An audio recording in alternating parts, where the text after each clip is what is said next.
Good evening. My name is Jennifer Taylor, and I bring you greetings from GCU University.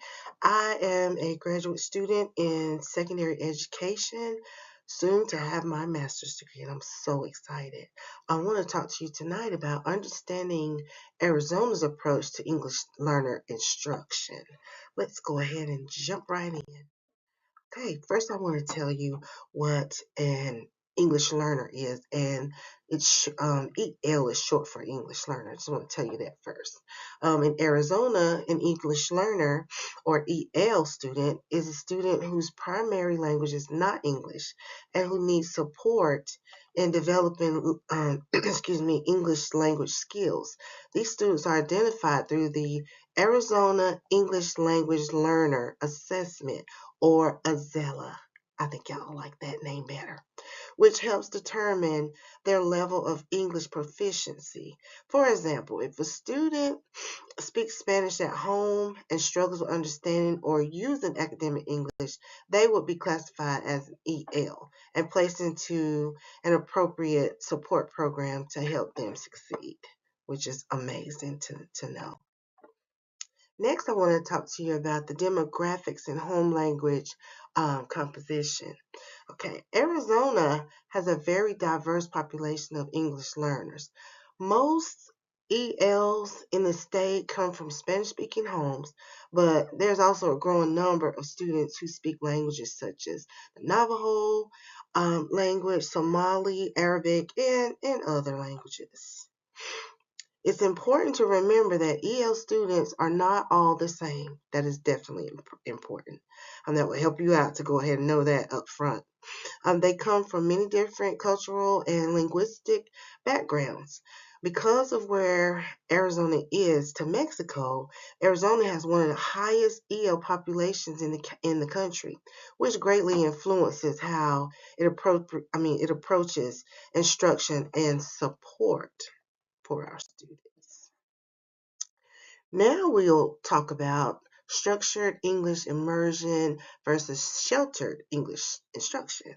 Okay, that's a tongue twister. Anyway, structured English immersion, SEI is short for that, is Arizona's primary method for teaching English learners. It's designed to teach students in English while using strategies to help them understand both the language and academic content. It's focused on helping students learn English quickly through immersion. Sheltered English instruction, on the other hand, may include the use of the student's native language, which can bridge the gap. While both models support ELs, SEI is more structured and tends to minimize the use of the native language, which is the main difference between the two. That's great to know. Okay, now we're going to move on to Arizona's language development approach. I'm giving you some little tidbits, but you can definitely go back and keep this for your notes. Arizona's language development approach is built around four main principles. The first is, language development, which emphasizes giving students language input in ways they can understand. This might involve visuals, gestures, and hands-on experiences. The second one is academic achievement, meaning that ELs are held to the same standard as their peers, and teachers should integrate language learning with academic content. Third is the instructional strategies. Instructional strategies include using research-based methods like scaffolding, differentiation, and interactive learning. I've learned to differentiate before I even learned about it in school. I just went with what I thought would work, and now that I see this, it really does support it. The last one is assessment and data. This reminds us to consistently check on students' progress to guide our instruction. You have to know where they are in order to get them where they need to be. Okay? These principles are all grounded in research and aim to help the students grow in both language and academics. Moving on. Okay, student agency in EL instruction. Student agency is all about giving students ownership over their learning. For English learners, this is especially important. When students feel like their voice matters and they're making choices in how they learn, it builds confidence and motivation. That's true for all students, I feel, both which are key to language development. In a classroom, this could look like giving students the option to choose topics or materials, encouraging them, excuse me, to share their ideas through writing, speaking, or even art. They're speaking my language. That's what I teach. Okay, I'm sorry, ladies and gentlemen.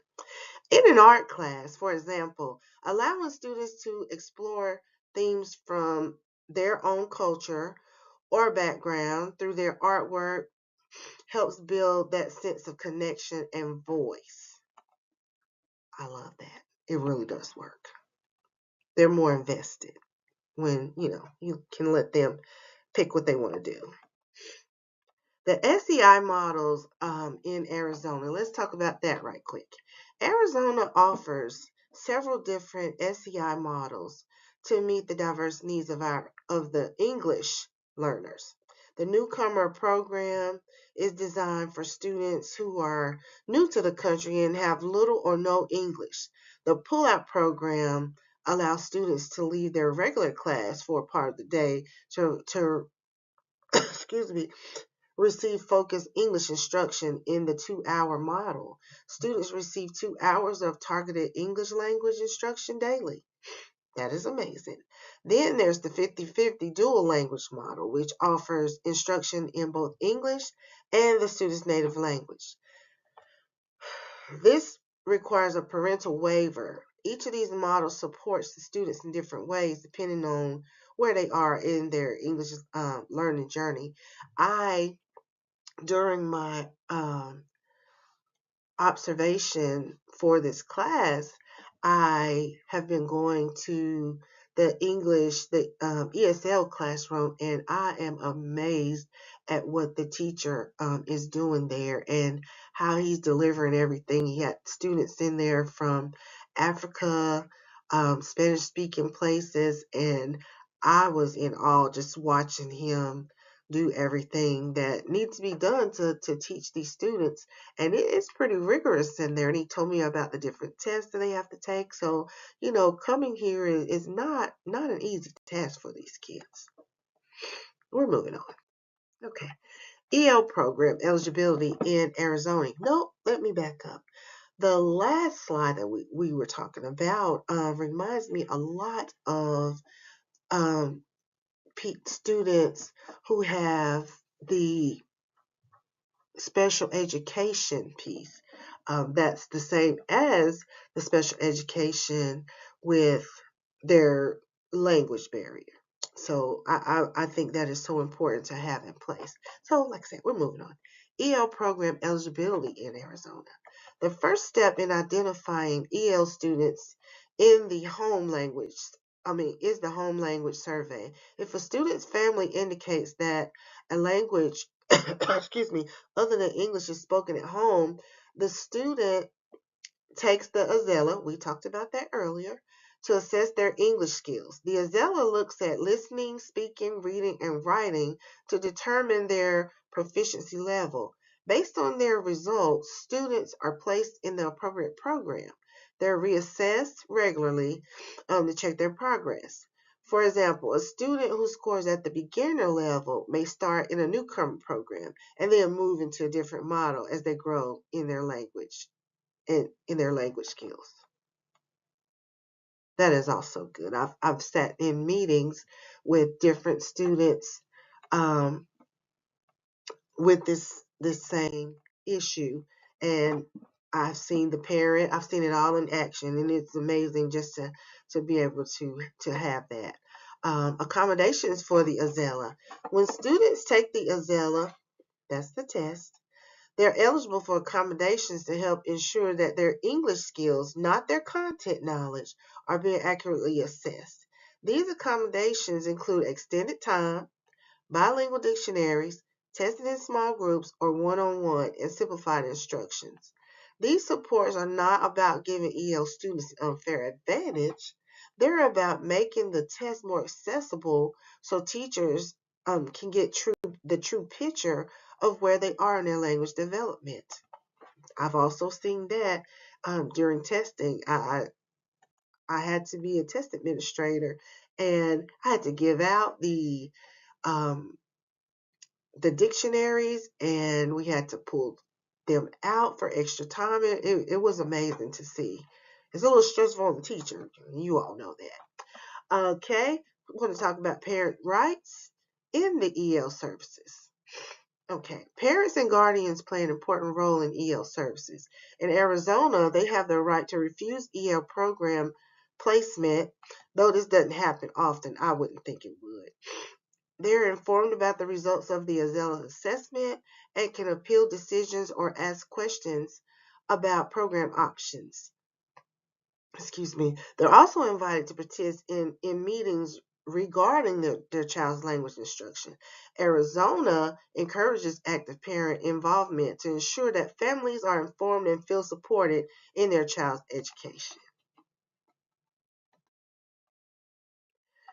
Well, that is a wrap. If you have any questions, shoot me an email. I'll be glad to talk to you further about it. But I'm just so glad that we have this, and I hope you learned something from this video. Have a great evening.